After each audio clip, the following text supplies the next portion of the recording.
Welcome to the show. This guy got a mistletoe belt on.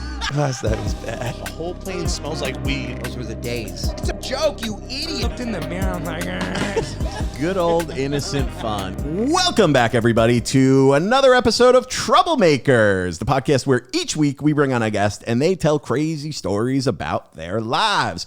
I'm your host, Dylan Krasinski, coming to you from a beautiful day in Astoria, Queens. Right in the middle of summer. It is hot, but we're here and we're ready to go. With me, as always, is my enigmatic co-host, my number two, my man with the plan, Mr. Ray Zawodni. Oh, thank you so much, Dylan. That was a wonderful introduction today. That was you were on fire. One take, Johnny. Thank you, and more importantly than thanking you, Dylan, is I want to thank everybody that's been checking out Troublemakers. Oh, yeah. And that has been a lot of you, so we appreciate it. Whether you are listening to the audio platform while you're driving in your car or working out at the gym, or you are watching reels and shorts, things like that, or you're on the YouTube watching those full video episodes. Ooh. We want to tell you that we appreciate you and you're really helping us out, but you can take it one step further. Free. It's free to do. It's easy to do. It doesn't take long to do. Is just to engage with us, man. Any way that you can, whether you're leaving us a rating and review on the audio streaming platforms, you are sharing some of our reels and shorts and that sort of thing, or you're leaving comments and liking the full video version. Give us a little like on that YouTube. If you do that, we appreciate it. I will give you fair warning, is that I do go out there and I check those comments, I check those ratings, and if I see a low rating or I see a negative comment, I am going to have a reaction that you are not going to appreciate, and it's gonna be me coming at you with all I got. And I know you see me here with only one arm, and that's all I need to put my entire fist right up your ass. So hey, be nice or get fisted. Anywho, we have a wonderful guest on the podcast. Very excited for this one. First time on the show, but a great time on the show. Great time. The absolutely hilarious Josh Accardo. Let's get into it.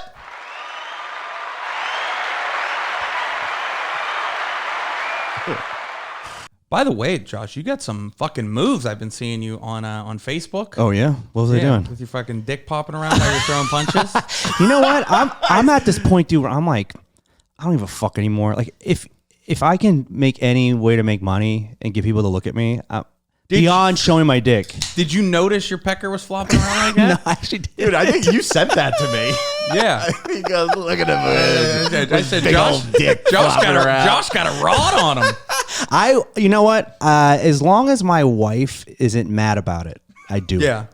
That's really my marker now. Well, I had the thing of one time. I have beautiful feet for a man. It's well documented, awesome, and I know that there is a market for that. And I was just like talking about it with my girl, and I was like, hey, I should like put these on OnlyFans. She's like, no, you're not. And I was like, why? Like, neither of us find feet sexual. It wouldn't be like that big of a deal. But then I thought more about it, and I was like, her and I would be like out to dinner. And then like my phone's buzzing. I'm like, I gotta run to the bathroom and take a feet pic for Daddy. So I'm a gnome freak. Sorry, Dylan, but I mean, I'm discreet enough to where I'm not affecting my family. I mean, now I have a son, so I gotta be chill about some stuff. But sure. I used to date a girl who was before all the OnlyFans. She was an actual finance dominatrix, and we would go out on dates, and she would say, "Hey, are you cool if I just leave this dude's going to call us. I'm going to put the phone on the table and he's going to pay for the whole night for our date. Are you cool with that?" I'd be like, yeah. And then he would spend more money if I fucked her and he was on the phone. Oh, that's cool. It was awesome. It was like the greatest thing ever. Cause like one, super kinky and hot. You don't have to look at this. I don't care if someone's listening to me. I don't give a fuck. And we spend no money. We would go to like the most amazing dinners. Nice. This guy's paying for it. Could you hear him though? Like, was he like, "Oh, dude, give it to her"? You know what the thing? What I have is like an ability to where, dude, you're paying for this. You do not matter. It's kind of like how when I go on stage. Yeah, it's you're how a performer. I'm a performer. I don't care what you do. You could be eating a hot dog. You could be doing your taxes. As long as I'm getting paid, you're bad, bro. But was he muted? Or was he in Oh, yeah, he was muted. Oh, I was going to say. Yeah, but that's her call. Like, if I would have been down for, if he's paying, I want a repeat customer. I don't. You would have been able to focus if he was like, Janine, tell me how big he is. Oh, tell me how hard he's getting. Well, I would have just yelled at him. That's the thing. Is like, it was because it was like an alpha scenario. Oh. And he wanted to be shamed, and I would have just yelled at him. Did he ever meet her in person? No, but I've dated escorts in the past that have met their clients in person. Interesting. I had one girl tell me about. Can I? Yeah, I don't know if I'm please. interrupting your flow. No. I had one girl I was seeing that said that she had a guy come in, and very rich, and he wanted to pay her to grind his nipples off. Oh. And she was like, it was so much money. And this is the thing, when you're dating someone who's a sex worker, money is like how stage time is to us. They really treat it that way. It's like everything is a cost. Like, I remember I used to see one escort that made a lot of money, and she would break down our dates, like what they would cost for someone. Oh who was my paying. God. And it's just like us. Like, what I get, it's funny because I remember I was talking to her about a gig I was working on, and it was like, so the car ride's going to cost this, and the tolls are going to cost that. And that's how she looked at her body and her business. God. She's like, appetizers, drive to the restaurant, suck his nipples off. Literally, it was like bite his watching an toes. accountant go through a spreadsheet. I don't think I could grind somebody's nipples off. I don't know. Well, how that's much what money- happened is the money was so good, she tried, and she threw What do you mean? With like a cheese grater or something? Yeah, he was, because apparently they grow back. What the fuck? Or No, enough to they get up. don't. They grow back to a point where he can get him grinded again. It's not his first rodeo. Nipples? Dude, we're going to have to look that up. Nobody has ever used the phrase "it's not his first rodeo" to describe shaving off nipples. I'm looking that up right now. Do Do it. nipples grow back? This don't is think they per do. the source. I don't know. I'm sure they get back to some semblance of what they were. It's, your cells heal.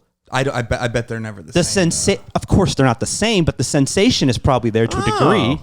Yeah. Nipples can grow back after some injuries and other changes to the body, but not after complete damage or removal. Yeah, she didn't cut them off. It's like, it's like an octopus. Just grinded them down. She just grinded the nub down. So he looked like a Ken doll, just nippleless. Just rounded them out. Yeah. That's weird that those dolls don't have nipples. Isn't that weird? People are it's so not. sexualized by They're for- nipple. They're Yeah. for children. I know, but it's part of the human body. It's sexualized. I mean, we don't need to. But that's an American thing, though. Penises and vaginas. Is it? The sexualization of everything, yeah. Well, that's what my cousin went to this like burlesque type circus thing in Brooklyn, and she was like, we should take your sister there. Like, it might be something that she would like when she's in town. And I was like, yeah, but is it like showing titties? She was like, yeah. I was like, really? They're showing nipples? And she goes, no. And I'm like, then they're not showing titties. Yeah. You got to see the nipple. Yeah. And you know what it is that I've noticed this. America, they know the money is on the shame. If I can make you ashamed of something, I could juice you for a lot more money. So the more we make sex shameful, the more in America we fall. Oh, that's why People will pay rape's so for it. high here. The most famous people in the world, most of them are related in some way to people that are jerking off to them. If you really think about it. Well, that's what I always said, that we are to the point now where everybody, no matter who you are, you have something about you or some part of you that somebody wants to jerk off to. That's nice to think about. It's a real confidence boost. No, it's kind of beautiful. Right? Isn't it nice? Hey, some people don't know what their superpower is yet. I know There's your mine. feet. It's Yeah. my feet. I mean, how many people have said it to you? You feel like it's like when someone goes, "Hey, you're pretty funny." You got to hear that a bunch before you decide to make this your Yeah. career. You start For you to say believing your it. feet would be your career, people must say it a lot. Well, I mean, I've heard, you know how it all started? Is they said that I had like effeminate feet. Wow. And then I started realizing like effeminate means you want to stick your dick in between. And yeah. Dude, do you think Nice, dude. do you think your girlfriend would mind if you were like a foot model? And you were getting paid by like a reputable agency? No, she wouldn't mind at all. So I don't know. What's the difference? You're just cutting out the middleman. It's like doing a bar. There's a huge. It's like doing bar shows versus clubs. You're cutting out the middleman. There's a huge difference. You're cutting out the industry. I don't understand. So my wife's like a regular, solid person. I mean, definitely fucked up enough to be with me for 15 years. Yeah. Of course. But we had this conversation about things that she would let me do. And I asked her, like, hey, what if some woman said, I saw your kid on Instagram. I would love for you to give me your sperm, and I'll pay you $1 million for your sperm. And my wife said no. lot. She wouldn't want me to do it. And I'm like, are you out of your mind? I don't know if I'd want my partner to do that either. Oh, really? I don't know. I mean, Well, it's different. It's different for. Well, and then she made it about my son. Like, well, then he's gonna have a brother or sister running around, yeah. and you want that? And I'm like, I don't. I mean, I don't give a fuck. I don't give a fuck. I just want the $1 million. Like, dude, you know what I pay for this fucking kid, dude? I'm earning like Ralphie Stifaretto in Sopranos. I'm out here earning with 3 hands. Okay, my fucking electric bill was $700 the last 2 months. Oh my total. God. I need to make this money.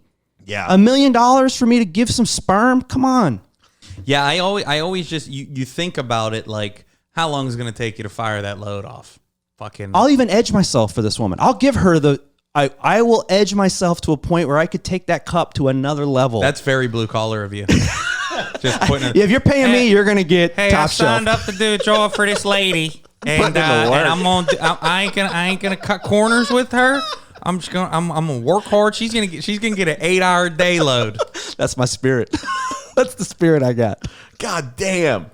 Dude, $1 million is a lot of money, though. A lot of cash, That's dude. a lot of So cash. you didn't so you said you've like dated escorts, like they were like you would call yeah. them like your girlfriend. Yeah. You didn't have any jealousy or jealous feelings with them, or like, So I had extreme jealousy issues from ages 17 to 30. same here. Yeah. I would say the same. And it's because my family, like my parents, fucked around on each other a lot. I had desires to fuck around on people. A lot of it was, based in shame. You know, and then you shame somebody else because you're insecure, and then dudes especially have this thing like you don't own anybody. Yeah. It's like guys just think they own a woman because they've put their dick in her. Like, dude, you don't own anybody. That's crazy. And I don't know if it's like that as much now because I feel like part of the sissification of our nation, also what came with it is people who actually are a little bit more in tune with their feelings. So I don't know if men are still like that. Yeah. But in my era of man, I'm a 90s kid, so 90s, early aughts, that's a very insecure person. Yeah. It's a very insecure person. I was definitely like that. Like got a girlfriend that like was like a long term girlfriend at like 14. Oh my God. So like I Talk about working class. I mean, That's what if this was the 70s or 80s, you'd have married her. Yeah. Oh, yeah. I would have had her pregnant at 15. Easily. Working in the And, factory. Walking across the graduation stage Like a with the belly. Springsteen song.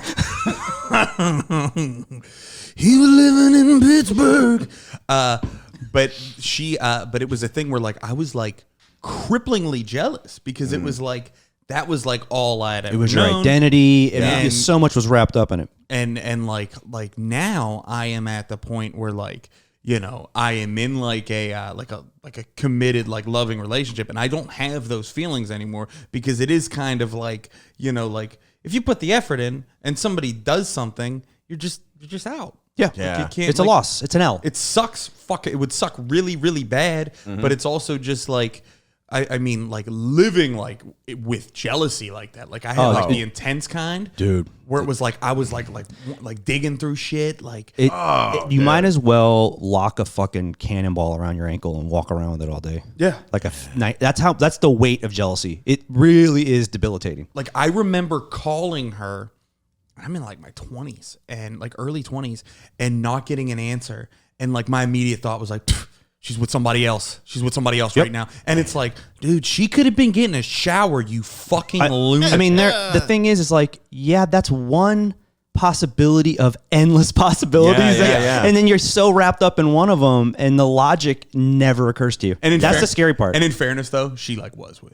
Well, that's another thing, though. When you feel it, you though. feel it for Yeah. a reason, and if you can't articulate or understand why you feel it, it translates to that nutty job shit. Going through phones, like, why do I? It's because you are not admitting to yourself that something's wrong, And that it's over. and it's Yeah. done. It's Yeah. oh my god, Dude, I'm the king of pretty- trying to get let's get back together. Yeah, especially in my like late 20s, like we gotta get back together, please.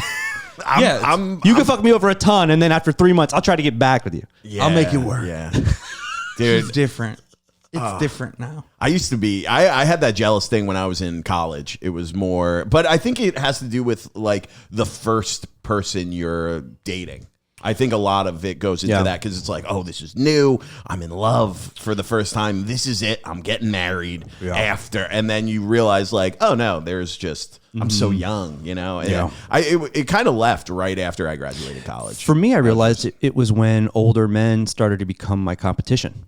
That's when jealousy really hit me hard. Oh, really? Because you realized, you really, maybe young women especially, or the women I was interested in, they really were about the surface things. And Money, you get mad at, looks. it's so funny when you can't get with a girl who's hot, who's like surface and insufferable and vain. You're like, fucking good because he has money. Like, yeah, dude. And that's why you're in her. You're no different than her. Why? It's insane how we think as men, right? And I used to feel that way about men that had it together more, better style, better scenario. And you would always want the girl that ends up with the guy that has the stuff. And you'd always be so mad about that. You're like, why? That is kind of true, where like if you are into a girl and you're into her for very surface level things, like you think she's attractive and then she's like into another dude that's hotter than you, objectively, like that, and you're like this fucking whore, all she cares about is looks, and it's like you are that. It's funny because it's a mirror that you're not seeing. You're literally just mirroring what you're going through, like why you're picking people, and you're so mad when they're like they don't see you. Dude. I feel like this is a very healthy conversation for three men to be had. I have 20 years in therapy, man. I'm a scumbag, dude. I'm a recovering all the awfulness. Really? Oh yeah. I have a question. I want to go back to these escorts when she added up the pricing. I've just been thinking about this the whole time. How much money would she charge for like a night when she would tally it up with you? All right, so I'll try to go through this fast, like Sean McVay breaks down film Yes, please. from the back of his mind.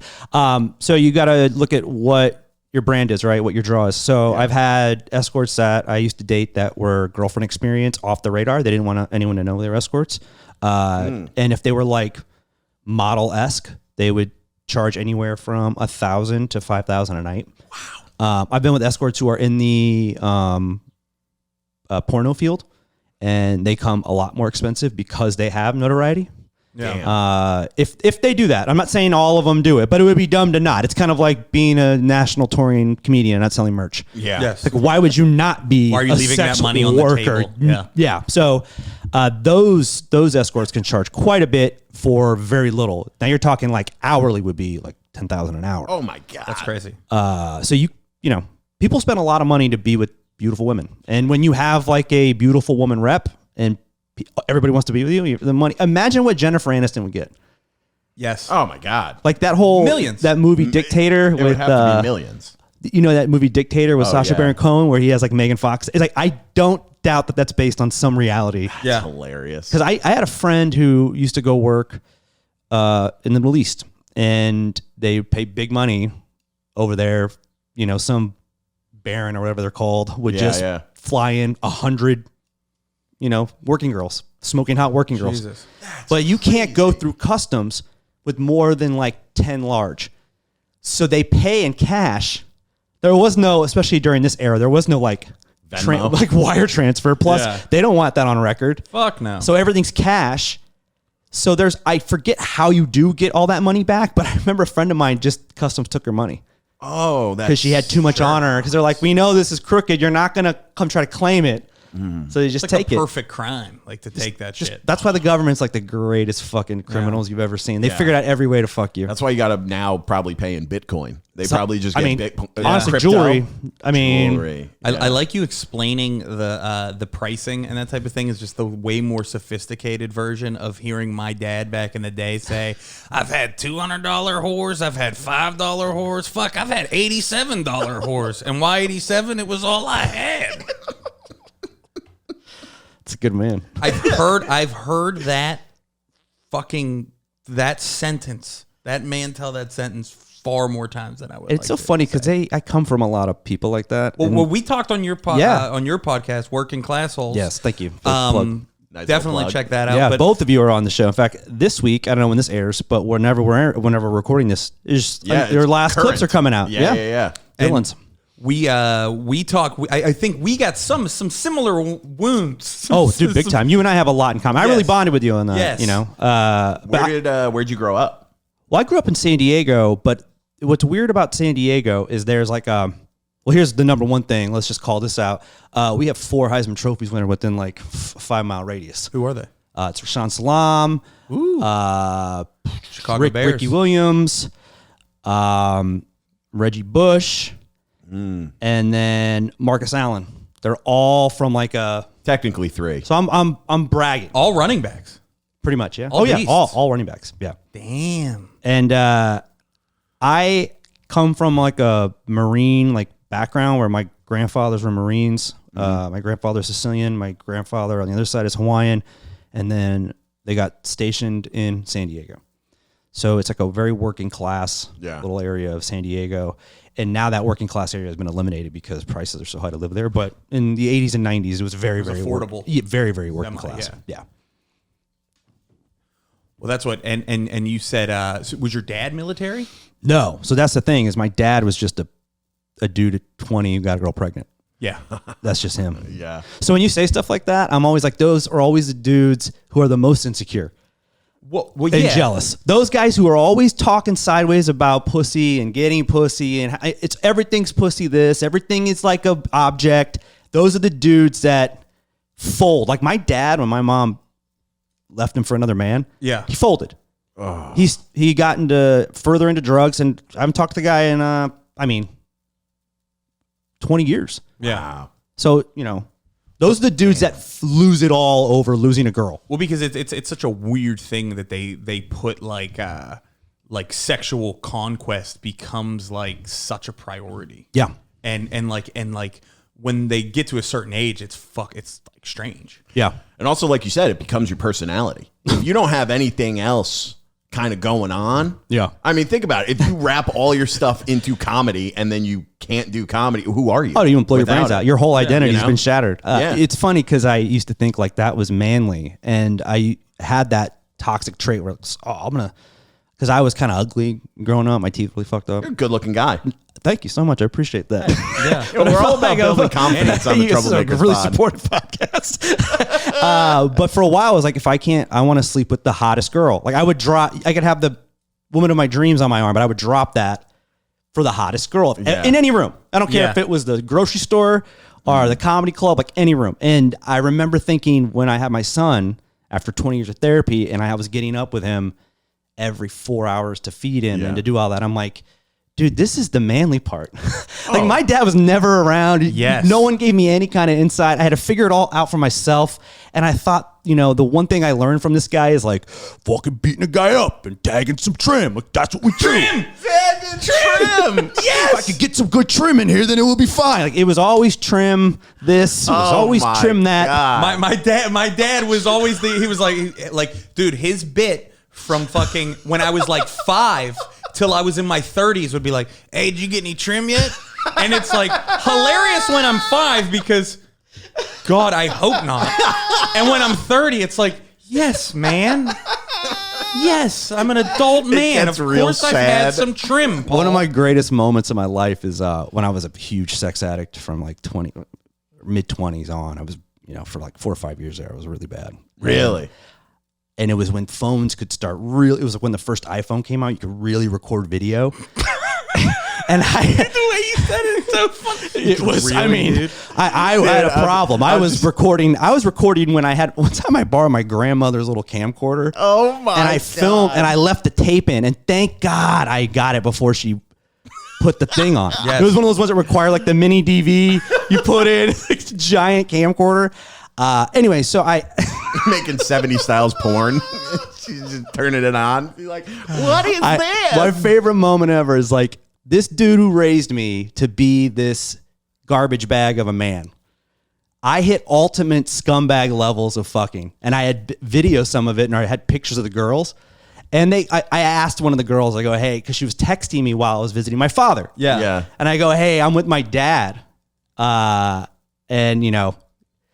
I want to show him how hot you are. And she's like, send him this pic. And it was her topless. Oh my God. Or show him this pic. Yeah. And I showed him, And I saw in his and he was pretty high. He's pretty into drugs at that point. I saw in his face he got he was so happy, and then he got really grossed out. Yes. And I was like, "That's right, and I thought, "Fuck you, that's right." Oh my God. That's right. Look at that. The best of the best. You can't stomach it. I beat you. Oh man, I fought my dad on Christmas and I won the fight. It was Really? amazing. It felt amazing. You fist fought him? Oh yeah. Why did that Oh happen? yeah. He was Set the stage, dude. so you told me to come with these crazy stories. Sure, Right? yeah. So he was really. I had moved out. I moved out at like 19 because him and I were already fighting. Yeah. Not like full blown, but we were like every Arguing. night was because he was really fucked up on drugs. My brother and sister lived there still, so he was like causing a lot of problems for their like home life situation. My mom was doing her thing. So him and I would just get, and plus I had just got a girlfriend. I had dropped out of college the first year before I went back to play football because I couldn't stand this guy. So we were like always fighting. And then one Christmas, so his mother was a typical Italian mother. Yeah. She would rag him and rag him and rag him. And when you smoke meth, you disappear for like days. Yeah. So he would be in his bathroom. He had his own bathroom in his room, and he would be just fucking high for days. We wouldn't see him. God. We knew he was in there because we would hear him moving, but he wouldn't come out. Yeah. So she would call him over and over and over again, and I would have to tell her like, "Hey, I don't know where this dude is. He's in the bathroom." I just kept telling her he's in the bathroom. So come Christmas, we're all sitting there eating dinner, and him and I had it. We were like at a bad place, and he was sitting across from me, and my brother and I had started this thing where we would draw horrible pictures of each other of all of our little insecure things. Yeah. And just roast each other. And my dad would watch it and think it was funny and whatever. So my brother said something at the table, and him and I kind of started going at it a little bit. And my dad had said something to me, and I kept my mouth shut. And then my grandmother just kept bringing up how he's always in the bathroom. Oh. Yeah. She just kept bringing it up. Like, what are you doing in the bathroom? And it's in front of his brothers who he already doesn't like. And it was that first moment of him being called on his like drug habit. It was like that first big moment. Yeah. And then I started roasting him in the bathroom. I just couldn't take it anymore. And then he said something to me, and this is so stereotypical Guinea shit. I was eating manicotti. Oh, you had some of the manigot? Oh, I had a manigot, and my mouth was full with the manigot. But I had my plate, and I took the plate, and I flipped it, and hit him in his chest. Oh. And then he got up, and then we came around and there was like little kids there. It was like the white trash of the white trash Olympics. It was like I'm dodging a high chair for a baby. I'm like swim moving the baby to get to him. And then I'm like 19. I throw him into the coffee table. It was glass, but he hit the edge. God. So it just knocked it over. Bounced, it did. Yeah. If I'd have got him on top of it, it would have shattered. And I don't know what would happen then. Steve Austin. Yeah. Oh, it was, and so then I just start just handling him, and they break us up, and his face is bloody, and they get me outside, and he comes out, and I want to go again out front. Now I really want to go. Let's go. Yeah. Round God. 2. But I can't breathe because I got this manigot in my so before I start cussing him out, I have to spit out all this. It's so anti-Italian to spit out manigot. Yeah, now your grandmother's pissed off. She's like, "That's good, man." Oh my! What do you waste? Why are you wasting the food? So yeah, it was. That's kind of like my life. So you didn't scrap again outside though. When my Sicilian grandfather got involved, it's done. I don't he was one of the guys that I just would not cross. That's so. He was a good guy. That's tough though. That had like that. And then we got to drive home together. Oh, you drove home together? Yeah, I got to ride in the car with him home. Oh my God, dude. I mean, they made us like shake hands and stuff, but he definitely felt deflated and emasculated. Oh yeah. And now I'm like, my girlfriend's coming over. I'm banging her in the house. It's like it's almost like my shit should have got gray, like a silverback. You just became the alpha. When you fucked her, did you also have your dad on speakerphone so he could punching hear? the wall like he does, just punching holes in it. Oh my God. Every time she has an orgasm, I punch a hole in it like I'm hanging up batting gloves like Willie Mays Hayes. Dude, that sounds exactly like the Christmas episode from season 2 of The Bear. Yeah. No, they really nail it. Because it's always Christmas. Because you got a lot of bad Italians. blood, and it's always us. And I'm also Always Hawaiian, the and those Italians. guys fight their family more. Really? Believe it or not, like Hawaiians just aren't as documented as thoroughly as Italians, but Hawaiians fight each other all the time. They got they have the benefit of just having the reputation of being peaceful, chill people. Oh, super happy people. I don't know how that happened. I mean, if you met a Hawaiian, you're meeting the greatest person you ever met. And Exactly. And then you could also be meeting someone who's the worst person you've ever met. They're ruthless, dude. That's fucking oh nuts. my They're ruthless. God. Oh, dude, I don't fuck around with Hawaiian people. It's so Like Islanders are not. Don't fuck with Islander people. That's like my dad could beat up your dad. Yeah, I already beat up my dad. Bring your dad. I'll beat up your I'll dad, beat him motherfucker. too. Bring him over. I'll kick the shit out of both of them at the same time. My line was, I always used to say, I remember when my dad was real into drugs. I was probably like 12 or 13 at the time, and I remember. Let me ask you this: how many bars have you gone into to get your dad in your childhood or lifetime?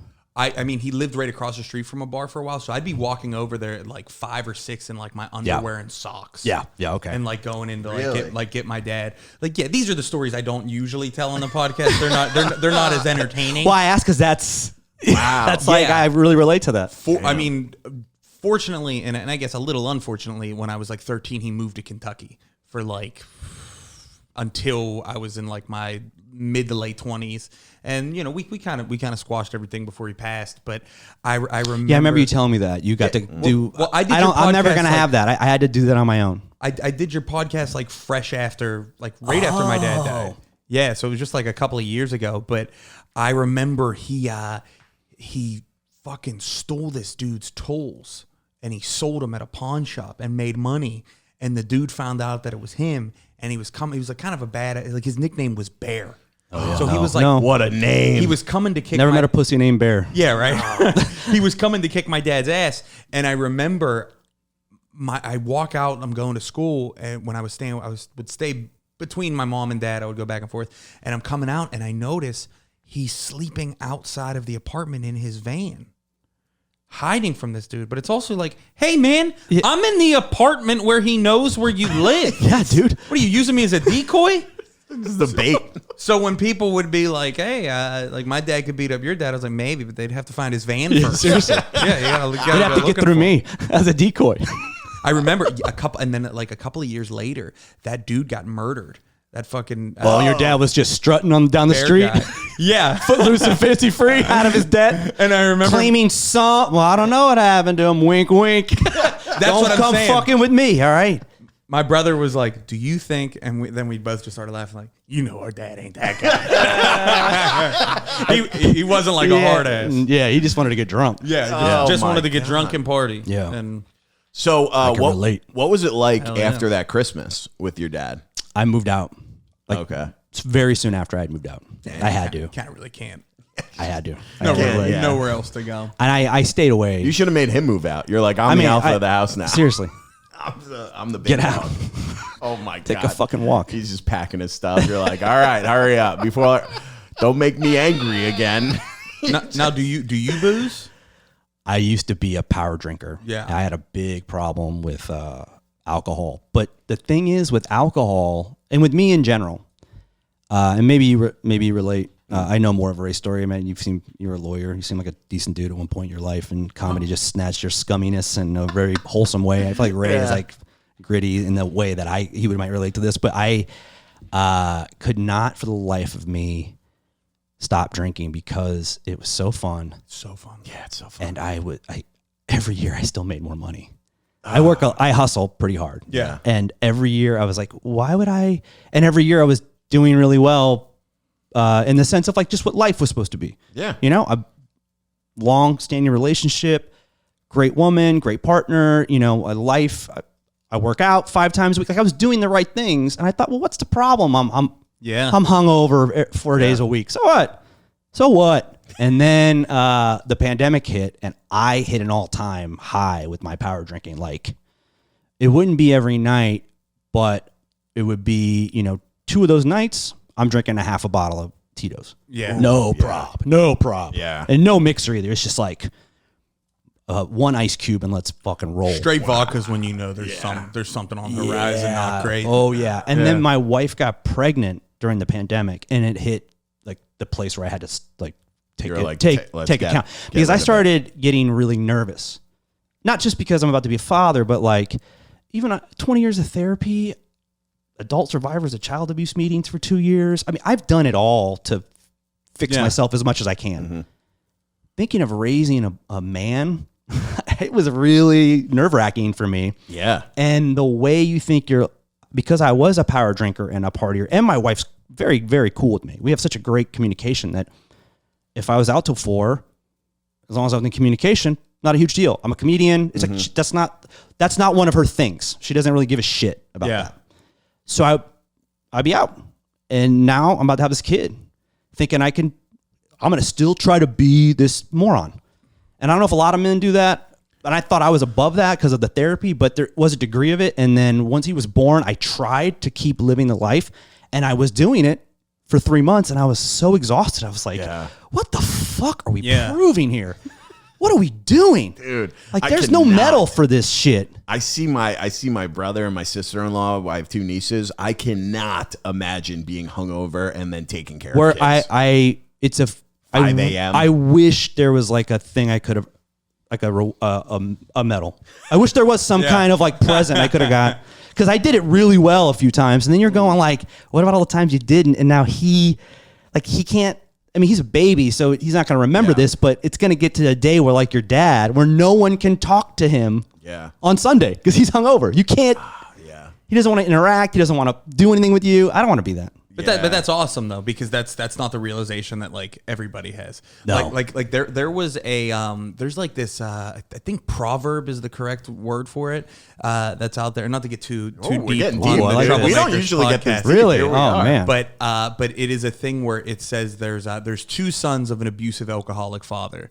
And years later, when they're adults, one of the sons is an abusive alcoholic father, and the other son is a loving family man who barely drinks and is very responsible in that regard. And when asked, both of them, why they are the way they are, their answer is because of dad. Mm-hmm. So it's that thing where like there's I feel like it's never like a middle ground. No, you're probably right, because I'm trending to the right. I never thought I would, but that is definitely me, the latter one of those. That's a good thing. No, definitely It's is. a real good Here thing. is the, just to take away, last thing I'll say about it. The thing for me that really struck home is consistency. And I remember being so enamored and into the men in my family, being like, I want to be these guys. They were all great athletes. They all got girls. They were all very like charming. I wanted to be these guys. And I remember we would bond when they were drunk, because I was allowed to be at parties because I was the only kid. Yeah. And these are all 20-year-olds. So I'm around at the party and I'm interacting, and these dudes are being so cool to me. And the next day they would just be cunts. And I was like, so I would just remember hoping they would get drunk. Yeah. Oh. And that's what I was like, I don't want my kid to go, I can't wait till daddy's drunk. So he's fun to me. Like, he's fun. Dude, yeah. That was like a huge thing. That's sad, dude. Right? Well, it was weird. I had a brother that was 5 years older than me. So like he was the one that like when I would say things, I would be like, man, I don't know why dad's like been like such an asshole lately. And he'd be like, oh, because he's not drinking. Yeah. Like that's why. But yeah, I think when I heard that that like little tidbit, that story, that proverb, whatever the fuck you'd call it, it's kind of happened with me and my brother, where like he started a family in like his 20s, very responsible guy, like great dad, and me, now I didn't, fall into that completely into that other category, but like I'm 35. Yeah. I waited to have a family. I know that there's a lot of fucking shit I needed to get out and a lot of things that I need to do. And it's probably both because of that. Like not to be that guy that's like, everything's my dad's fault. But, No, but that's why I picked stand up. I mean, it was to get closer to my dad. Sports was always to get closer to my dad. And stand up, it's picked by people like us for a reason. You can get away with being a high functioning addict and be celebrated for it. Honestly, I mean, I've had much more fun talking about my drunkenness and my awfulness than I've had talking about me being well-rounded and spending the day at the park with my kid. Yeah, that's what I mean. Yeah. So, and that's why I picked this career. And it's funny because as you get more well-rounded, it's a lot harder to do this job. That's a good point, dude. It's harder, man. Yeah. Are you off the booze completely or No. Okay, you're not crazy. But I have I'm at that point where if I can't do what I put in place, the boundaries, then I know I have to quit completely. I'm at that point where I put the boundaries in. It's been a year and I followed them. I've been doing really well. But yeah, I'd love a fucking Prosecco on a sunny day. Nice, dude. I love a big glass with ice with some really nice distilled vodka. Just one banger, a little bit of a joint. I'm getting hard. I know, a little bit of a joint, you know. What are you? Maybe cowgirl style, you know, on the deck. I think I could never. That's the kind of world I want to live in. That's man. why. I want to curate it. I think about that all the time. Is like, oh, maybe I'll take breaks from drinking Yeah. because it's the hangovers that kill me. I just don't. Yes. The anxiety the next day. You're giving it's yourself brutal. the flu. Yeah. You're giving yourself the flu every night. But I think about that and like just sitting out by the pool in the summer, having a couple drinks or going beer, to a game. a fall day, a wing, a beer, a game on. I'm not a good drinker though. I mean, I've been drinking. I'm more of a stoner now. If I'm being, that's where I took all the stuff I did with drinking. I now have put into marijuana. Much more, It's healthier. way healthier. I'm spending more money. Well, actually, I'm probably not. I went into a lot of debt drinking. Well, A lot of debt. just from drinking every night. Oh yeah, because I've always had a job in addition to all the comedy and acting stuff. So my friends have never had any money. So I'm always picking up tabs. I'm always picking a tab up. And when I was drunk, even more. And then you get surrounded by people who are really fun to drink with, but now you're like spending $200 a night drinking. Well, that's what would kill me too, because I like to gamble too. Oh, so dude. if I'm glad I never got into that. If I'm drinking and gambling, Ray got me into that. what are you in? What's the spread? I just love it, dude. I love the On the Olympics? I love. Yeah, Ray got me into it where I'm waking up at 4 a.m. to put bets on the cricket games in India. oh, I bet table tennis the other day. That's fucking great. I love that. But I like when I like have these distinct because I'm a blackout too. So I have these like distinct fucking like images in my head of times when I've been at the casino, like borderline blackout, and like looking at my bank account, and I'm like, well, if there's only fucking 200 left, we fucking need it because that's the only way we're gonna bring ourselves back up, and like just literally like liquidating an entire checking account And not knowing until you wake up. That's the worst. For me, my version of that was and it didn't happen towards the end, was the drunk text. Like I would get in so many arguments with people through text, and I would look at it the next morning and be like, well, I just kind of severed a relationship because I was a drunk asshole. Yeah. And I overreacted to something or just a fucking idiot, and it sucks. And that's the problem with texting is it used to be that you get drunk and stupid and you ruin relationships in person. Yes. Which I could live with. Or a phone call. Now, which is like, this guy's drunk. They hang up. They're like, done. They don't even deal with you anymore. Yes. You couldn't say all the stuff you wanted to say. I've said this before. What I used to do is I would get fucking blacked out drunk and I would be texting people. And what I would do in my drunken state as a way where I thought it was protecting sober Ray the next day, I would delete all my text messages. So I would wake up the next morning to just the response texts of people, and I would have to start like fucking piecing it together. That's really what it's like. Number 2 behind my son was the unknowing. I really pride myself on not losing control because I am a person that loses control. Yeah. That stuff, like whenever it would come up, would really devastate me. The fact that I could have done something that I had no control over really scared the shit out of me. Yeah. Have you ever done something that you've... Oh my God. I've been in tons of fights. Almost broke my marriage. Not my marriage, but the woman I ended up marrying, I almost lost her over it. Really? Oh my God. My insane amounts of stuff I've done where I'm really lucky to be free. Lucky to not be like dead. Yeah. But yeah, I've done tons of shit that I should not have done because I was fucking drinking. Damn. The worst. Damn. I have a question. What do you think? I was just thinking about this when we were talking. What do you think you've spent the most money on in your life? Drinking. Entertaining. Booze. Yeah, same. Yeah. Same? So, dinners. 100%. Like $300 dinners for no reason. I am not a... I would say until recently, I have not been into anything like physical material and wanting to have. Experiences for me are the... Yeah. I would spend money on that. I sadly think the most money I've spent on one thing in my life, which is somewhat alcohol, is probably dates. But that's an investment. I think I've spent... Well, the stock is down. The return, it might have to be looked at. Bad. I think I've spent... I would love to do the math to see how much money I've spent on dates, especially in New York. Well, now. dude, I remember when we first started, when Dylan and I first started hanging out a lot, I'd be like, what are you doing this week? And he's like, well, I got a date Monday, and I got a date Wednesday, and I got a date Friday. And I was like, that's too many dates. And then he was telling me like what he's spending. He's like, I don't fucking know what to do. He's like, I'm broke. Here's what I used to do. So $500. I used to do this thing where like 500 a week on dates, dude. being a sex addict, you would meet a lot of your people on apps. Yeah. Or apps, not really then, more like whatever. You would meet them on sites. Yeah. And I got to a point where I was looking at my account going like you, but I was only doing drinks. Yeah. That was it. Yeah, I would yeah. never. Second date was dinner. First was drinks. Always. First is always Always I drinks. do first date drinks, second date drinks, maybe an app.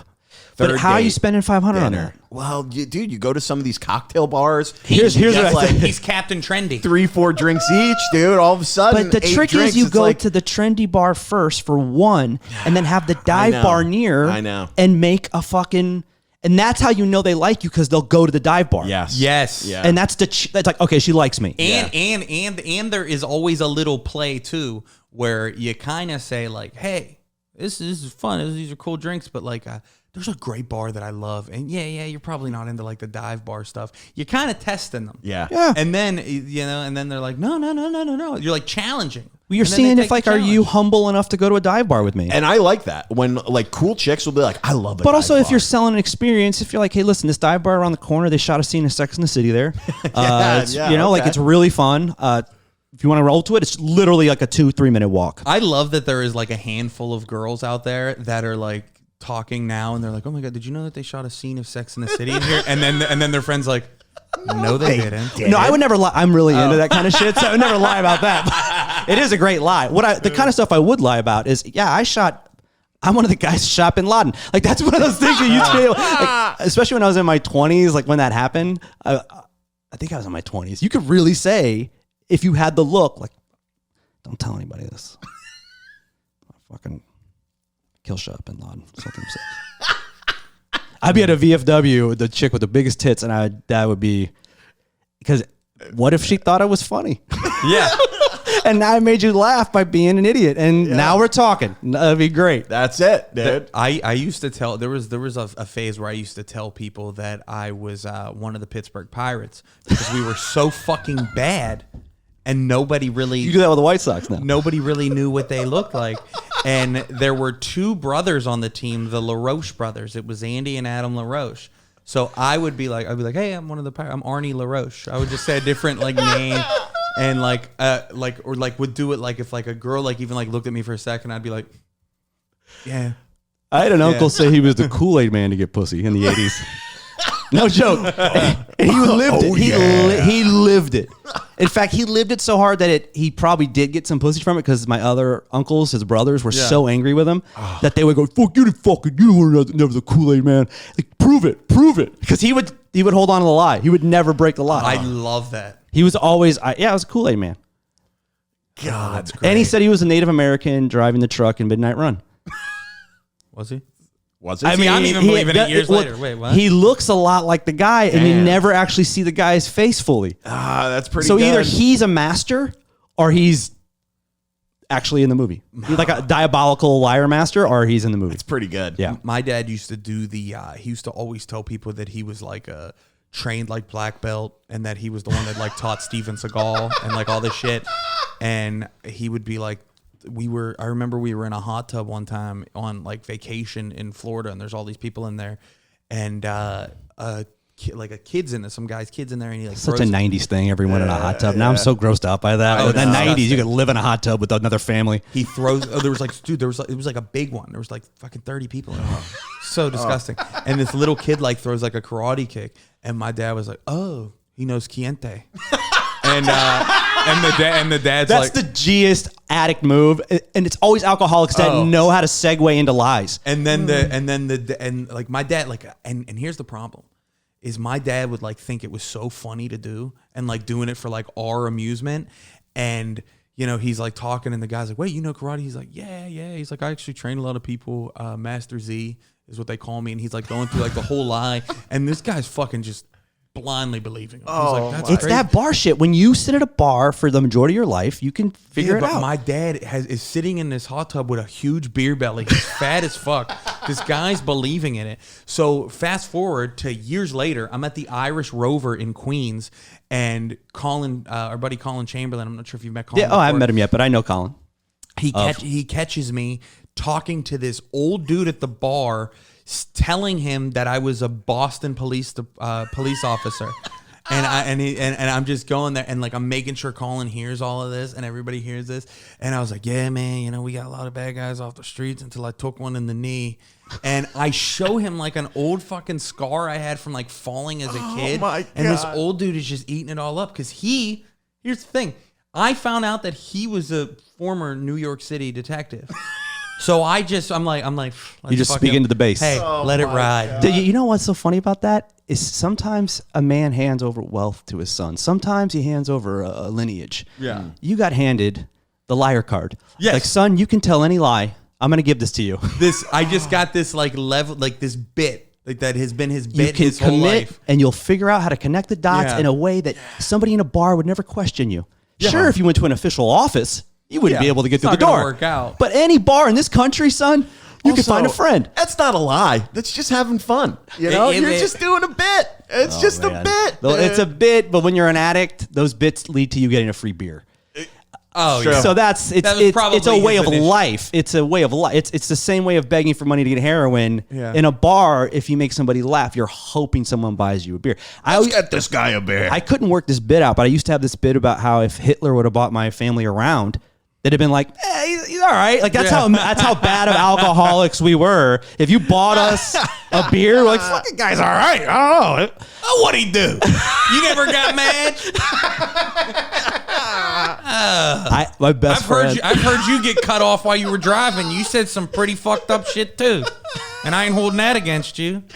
I started comedy with this dude named Ray Combs Jr. His dad was Ray Combs from the Family Feud, and we became best friends. And he used to tell me the story because Ray Combs went Mormon, even though he comes from a really dirtbag Ohio family. Yeah. Some missionary came to the house when he was a boy, and he wanted away from his situation, so he got into Mormonism, and that's how he kind of got his life going where it needed to go. Wow. But his brothers were all just alkies, right? So he had a brother who loved baseball. He's probably 40 at the time, living with the parents. And he comes into the kitchen. The whole family's in the kitchen. He comes in, he's wearing full baseball, like what you would buy at like the Big Five sporting goods. Like he has a full baseball, and it's like grass stains. Goes in the fridge, he pops a beer. Everyone knows he's an alky liar, so no one's even asking about why he's in a full baseball.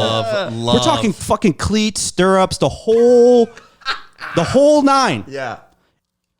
Drinks a beer, finally goes, hey, Pop, had a tryout with the Reds today. They're from Cincinnati. Had a tryout with the Reds today. Shut up, you didn't have a fucking tryout. No one believes him. Weeks go by. The mother is in the grocery store, and a neighbor walks up to her, and she's like, hey, so we saw Steve in the park around the corner just running back and forth, sliding in the grass.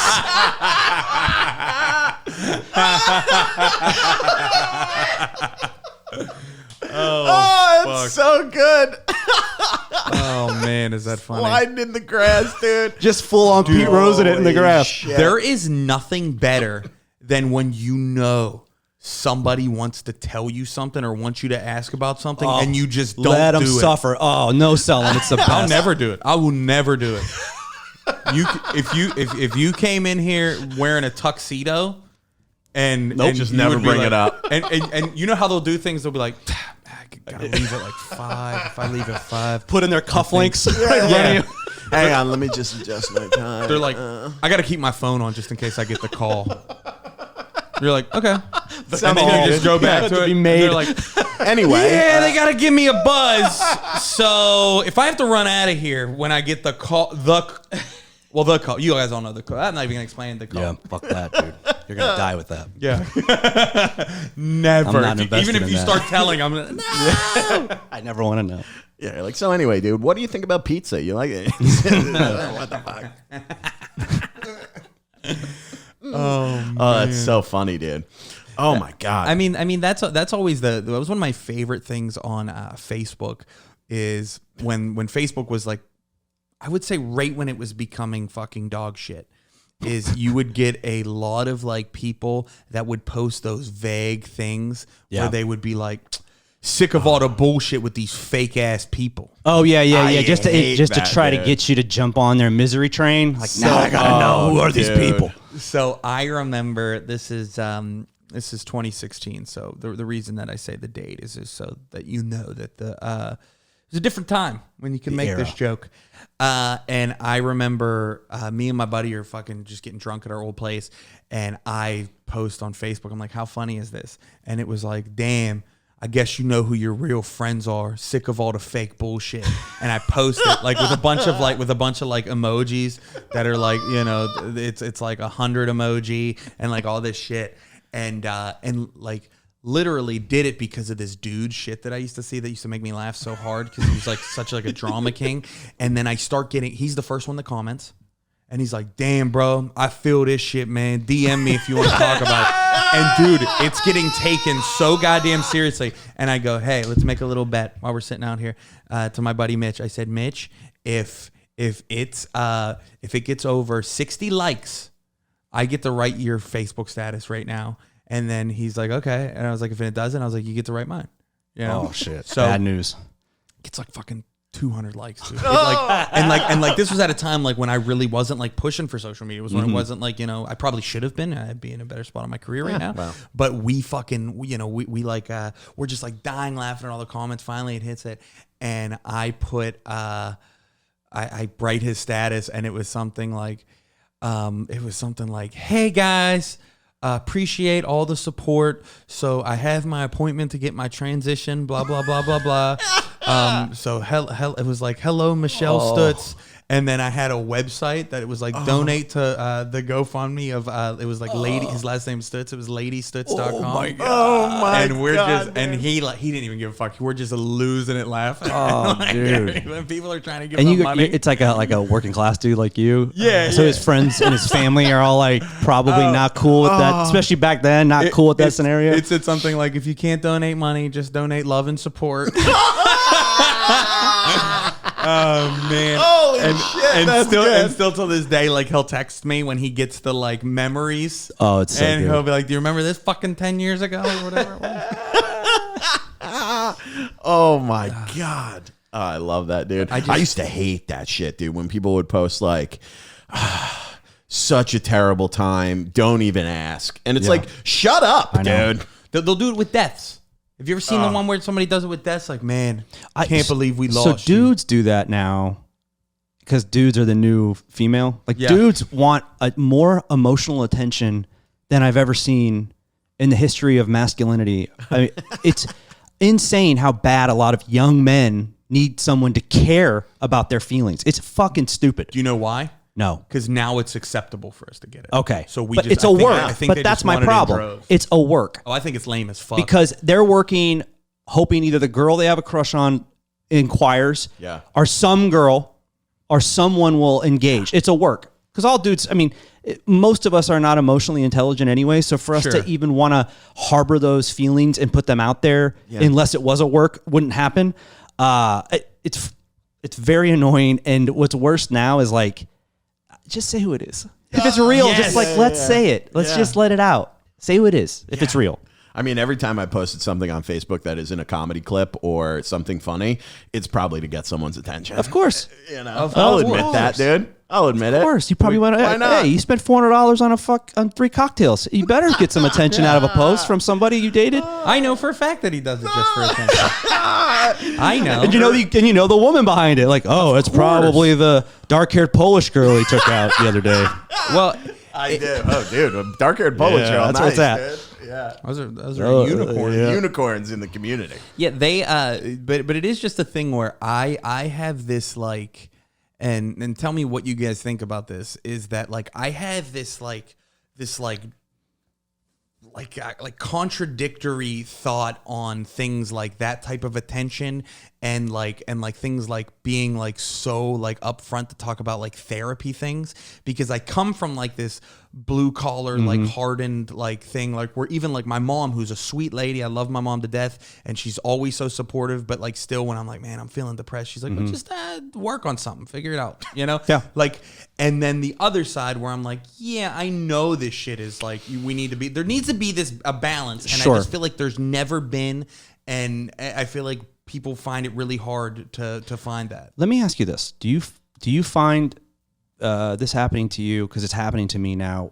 to your point, where the working class part of me, figure it out. Yeah. And then the part of me that's therapy is like, wait a minute, what kind of response is that? But then I realized that my responses from my background equates to what I could afford to worry about. The responses I have now, I could afford a lot more in the sense of like life, monetarily, emotionally. Like I have a lot more access to things than I did when I was growing up. And same with my family. If your whole life is fucking figure it out. I mean, that was my whole life. It was paycheck to paycheck. Yeah.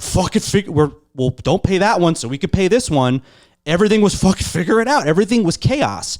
So there wasn't a whole lot of time to be a pussy. There just was no time to be a pussy. And I know my wife is going to hear this and hate that, but that's a better word. That's the way I talk. That's true, though. There's no time to be a pussy here. We got to get this done. There's no way around it. Well, it's that mentality. And you know why I can do it now? Sorry to cut you off. It's because I have a job that I found that is lucky enough to where it has flexibility. I have money coming in from different places because I've learned how to play the game a little bit better. So yeah, I can't afford to go, why am I doing things this way? I can afford it. I couldn't afford it back then. There is something that's about... a really good take on that, actually. Yeah. Oh, thanks. I agree. There is, and I don't want to get political really, but like you see like people who have time to like go out and like protest in New York and all these things, and like people who are caring about things that don't affect them directly. It's like, oh, you have so much time. Yes. Like you have either it's money when they're young in college, like their parents, they have money through that or whatever. They just have the time. They don't have anything else in their lives that they're worrying about. They're not worrying about paying rent. They're not worrying about putting like food on the table. So you can worry about other things. It's why the woke movement, as much as I leaned very liberal 10 years ago, I become more moderate solely because I'm so turned off by people who didn't grow up in my neighborhood telling me as a tracking white man how to interact with black people or people of any color. Did you grow up in the neighborhood I grew up in where I was just as broke as the 5 black families there and we all went to school together, or the 10 Mexican families that all went to school with me, where I know how to talk to my people? These are my people in my community. Yeah, you didn't grow up in How Greenwich, dare you Connecticut. tell me how to properly not offend because you feel guilty about your whiteness. Your own shit. I don't fucking care about you. You do you. Yeah. Let's both walk into the neighborhood that you're talking about and we'll see who comes out. And then you can tell me how you want me to talk to these people. Yeah. That's the part that makes me angry. Is like I have the dad, I've lived it. Don't tell me. We don't all. Anyways. Yeah, you didn't. A lot of these people too. They grew up in really nice neighborhoods, gated communities, that kind of shit. And you know, and that's good for you, man. But don't it's tell nice. me. But that's Don't tell me why I interact with my neighbor. Well, a lot of my problem and a lot of what has like informed me politically, and I wish that like this wasn't the case because it is a bias regardless, is that like I have this like fucking like issue with like a judgmental person that I know grew up with no struggle. Yeah. Like if somebody's like trying to argue with me about something like something financial and it's wrong too, because I hate when people bring anecdotal evidence into stuff like that. Yeah. But where I'm like, you've never tried to get welfare. You've never been on welfare. You don't like you can't say that like people like just for like sake of a quick example is where somebody's like everybody that gets welfare anyways takes advantage of it. And it's like that's just not true. And But even if it is, you would like me to point out the 90 other examples of capitalist assholes in this world who are taking advantage of you currently, right now? You're worried about a guy who lives in a project taking too much welfare money when you're not holding people accountable that have literally put inflation into place, like all these things. Do you find that it might drip over sometimes to our jobs? Because, and I've been in it longer, I'm old, but I remember an era of comedian where we're like, oh, this guy kind of comes from my neighborhood. Yes. And I don't see that as much anymore because I feel like now, because comedy is a wide open thing with social media, it's available now and there's more of a market for the people that have the resources coming into it. You know what I mean? Like it's a world where like, my dad was a lawyer. My dad was a doctor, and I just love comedy. I went to NYU, and I just realized I love. And I'm not hating on that, but I feel like it dominates the market now. That's what I feel. I'm not hating on it either, and I'm not hating on anybody that grew up with a different family or lifestyle than me, because nobody can really choose where they came from on either side. But it is just this like internal thing that I've always had to like work against, where it's like, hey, it's nobody's fault how they were raised or where they're from. So like, don't hold shit against them. You know, it took me a long time to realize that I wasn't angry, because I was angry at the people. And then I realized, no, I'm not angry at the people. I'm angry that a voice, because of this wave that has come through our industry, there's a whole voice that I fell in love with that is no longer really existent. Yeah. And if it does exist, it comes from like a very far right political place that I can't get on board with. Yeah. So it's like, it's all, you know, there used to be a number of middle of the road. I mean, I would consider Carlin a moderate liberal. I mean, because it's common sense. You'd be a Republican. Common now. sense is not funny anymore. Yeah. Like a bullet should cost $5,000 would not go over well in this society from a new comedian. Yeah. But to me, when I heard that, it was like, I want to be a comedian because of that bit. Yeah. So you know, it's funny because I used to get mad at like why I'm not getting further, and I realized, oh, my sensibility and what I like is on the minority of what's getting over. Well, and it's everything too. Like where like I'm about fucking like 12 years in at this shit at this point. Yeah. And it's a thing where like I started and like my influences are all similar in that regard, in like these, you know, these people and what they were talking about. And now it's like just the whole stand-up business is just kind of non-existent or different, or it's like it's just weird. It's bizarre. Like you have to do so many other things to like. It has nothing to do with, because clubs stopped developing comics. I mean, I started at the Comedy Store in the early 2000s, where it wasn't the most popular club like it is now. Yeah. And development was still a thing, and a lot of the guys you're seeing today, women too, are developed through that system. That system, yeah. And it was because you didn't need to sell tickets to get on stage. If the booker did have an eye, because they found a booker that actually loved comedy and knew how to curate it, had an eye, they put you on the shows, and you got to work. Yeah. And you got to work out your craft. Now, if you don't have 100,000 followers, there's no way, in my opinion, you can solidify a career of building your act through the club system. It's going to be really difficult. I mean, any club in New York now, you got to basically, to get in, majority of people, it's what's your social media? And this is why the pop-up shows will take over. Well, there's a great thing that and it's something that we all know, but he puts it pretty cut and dry, is Roy Wood, who's fucking hilarious. Oh yeah. And he talks about, he said, you know, it used to be that the quote unquote industry would see somebody that is a killer and see potential in what they can do and see how they can make money with this guy and build something and give them a platform. Now they're like, they see somebody that has built their own platform and they're like, hey, let us give you some of this industry. And it's like, why the fuck would I do that? Why do I need you now? And now, like we said, you're cutting out a whole voice of a nation of comedians that could exist. And now the market is filled with, you could only get that kind of comedy is the kind we're talking about. It's really hard, because I get that you need to sell tickets and you need to keep your business afloat. I mean, I think like there's a viral clip of Vince Vaughn right now talking about why they don't make an R-rated comedy as funny as the ones he talks about. Essentially, what we're talking about. I didn't see it. It's where essentially the industry is saying, listen, this is palatable, and we're only making these decisions based off of popularity. Yeah, we're not basing this in any integrity whatsoever. We're basing it off of dollars and cents and what the Excel spreadsheet spits out on what we can do with these players involved. Well, it's kind of what Netflix does, which is I mean, it's smart, but it sucks. Well, that's another thing, is like, why do I have to be so, if you're ruining something, it's kind of like that clip. I'll let you go. I'm so sorry I cut you off. But you know that clip of that dude, the guy, I don't know who he is, but he was on a popular like Barstool type podcast. The kind of guys that guys like us kind of don't like, you know, overly privileged, very white, but very like hip hoppy, but from like a good neighborhood. Yeah. He said this clip, I think you probably might remember it. If you don't own a Lambo as a man by the time you're 25, you're failing. I don't know if you remember this. I don't know. But like, why is that if that is now the marker of success, how is that not going to seep into the art we accept? It becomes now about, okay, so like you said, it's a brilliant move, but but is that what we're looking for in this particular construct here of the arts? Yeah. A business move, everything based off a business move.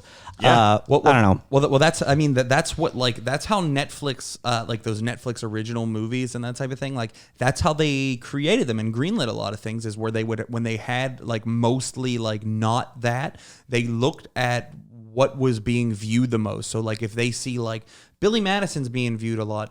Also, you know, what the fuck was it? The Knives Out is being viewed a lot, Yeah. and then this is being viewed a lot. So then it's like, let's make a murder mystery Adam Sandler movie, or let's make yeah, like. yeah, yeah. So it's yeah. all It's they're like plug and gathering play. data and plug and play instead of like when the artist used to control what the fuck the art is. Well, What's here- coming out? Well, here it comes. I'm so sorry, but Yeah, no. they. I have a friend who is a comedian in Paris, and they give him a stipend because they pretty believe good. art is supposed to be a human experience. That's So if great. you're making your art to make people happy, to see what would affect people, as opposed to going what will be successful. Yeah. I think we have a different, Yeah. lane we're going I down think that's for our art. fantastic. Oh God, they should do that here, dude. Well, that's what I It's mean. too If many we were comedians, making but the that would be decisions based on fantastic. that, you could probably figure out some good shit. But There then, was but then a, we'd also be in fucking France. Yeah, dude, that would suck. Just eating croissants all the time. Oh, come on. they Just their open sexuality and their non-sharing. Smoking come on. cigarettes and eating croissants, dude. Who wants to do that? they had their art. There was I saw a great interview. I think it was with Matt Damon, and they were, I don't know if you saw this, and they were asking him like, why don't they make movies like Good Will I did Hunting see this, anymore? Why yeah. don't they make movies like the Dead Poet Society, stuff like that? And he said a huge thing was when DVDs died. Yes. It was really That about was brilliant. That was fascinating, right? because a studio could take a chance on a movie, and if it bombed, they would still get, or like would didn't recoup, make the yeah. money back. They would then have, it's almost like having two release dates because they would have the theater release and then the DVD release. Well, also you could get it on the on cable for a while, and then on cable with like, residuals and that kind of stuff, they would make all that money back. Now they have like one shot in the theater opening weekend, and then, however many weeks it's there. They're going to put, and I love these movies, but they're going to do a Marvel movie over Good Will Hunting. Well, I think once they figure out the movie model, like there's a movie theater in Union Square where it's not only like 4D or whatever, but the chairs move and they blow. But that's what's going to happen for the movies now. It has to be like an experience. Yeah. But now if you can make a movie that is in the theater, a regular theater, and then say, okay, and now you can buy it next week because everyone has a 70-inch screen at this point anyways. Yeah. I wonder if that would help that. But Yeah. I mean, they probably would have done it already if they could, but who knows? Well, Well, I know. I'm fucking in Queens here. Yeah. I'm going to ride your bike after this. I'm Oh, gonna ride please, your, dude, please. Yeah, we'll give it a little shot. We'll do a little 3-on-1 exercise, just alternating squats, bike, burpees. We'll keep the phone on so you can hear me moaning. If that's your thing. Dude, well, we're well over an hour, dude. Thank you for coming. We got wrapped. That was a up. lot of fun, man. That was That great, was This was man. fun. Thanks for having me. We got fucking deep. Yeah, we we got did. real. I I like love that. it, man. I brought the heat. This will be out in, I think, like 2 or 3 weeks. Awesome. Possibly. Yeah. So if you want to tell the people if you got anything going on towards like the end of August, Yes. and where they can find you. Go to joshaccardo.com. Also, subscribe and all that stuff to Working Class Holes podcast, where we talk to comedians like these handsome guys about their jobs that they've worked to maintain great this pod. dream. A lot of fun. You guys are both amazing on it. And I'm going to be headlining the Working Class Holes comedy tour in Westerly, Rhode Island, September 17th. Also, September 5th, 6th, and 7th, Detroit. So just go to those dates, hit the ticket link, and say hi. Hell yeah, Absolutely, dude. man. Definitely check out Josh on Working Class Holes. Also does it with a friend of the pod, our buddy Ed McGowan. Eddie too. McGee, baby. So, Friend of the pod. Those guys are fucking great. So definitely give them a subscribe and check out his comedy on the road. Me, you can see my special Must Be Nice coming out on October 11th Hell yeah. on Rhizome Comedy's YouTube channel. So Yeah. please be there for that debut. You can follow me at Ray Zawodni on Instagram and catch me here on Wednesdays on the Troublemakers podcast with my pal Dylan Krasinski. Dylan, where can they find you? You can find me at Dylan Krasinski on Instagram, YouTube, and TikTok, and at Troublemakers on all those sites. We post clips 2, 3, 4, 5, sometimes 6 times a week when I'm feeling motivated, but it hasn't been in a while. Go follow Josh, and we'll see you next week, baby. Good night. Bye.